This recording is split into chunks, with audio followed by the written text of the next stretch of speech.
বন্ধুরা, আমি আজকে বাড়িতে শিব পূজা করলাম আর সেই ভিডিও আপনাদের সাথে শেয়ার করলাম। শিব পূজা করার জন্য আমি নিয়েছি এখানে ঘি, মধু, 5 রকমের ফল, বেলপাতা, 5 রকমের ফুল, আতপ চাল, গাঁজা গাছের পাতা, আকন্দ ফুল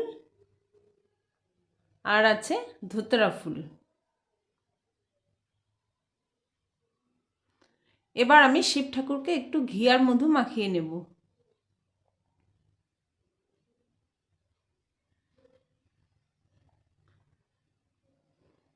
ঘি মাখানো হয়ে গেছে, এবার মধুটা মাখিয়ে নিচ্ছি। এবার ওং নমঃ শিবায়, ওং নমঃ শিবায়, ওং নমঃ শিবায় বলে 3বার জল দিয়ে দেব। জল দিয়ে আমি শিব ঠাকুরকে 5টা বেলপাতা অর্পণ করব। তারপর দিয়ে দেব আতপ চাল। আজকের দিনে শিবকে যে কোনো একটা শস্য দিতে হয়।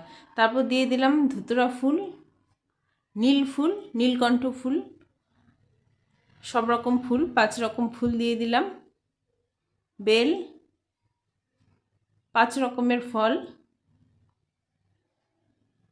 দিয়ে ঘিয়ের বাতি দিয়ে আরতি করে নিলাম।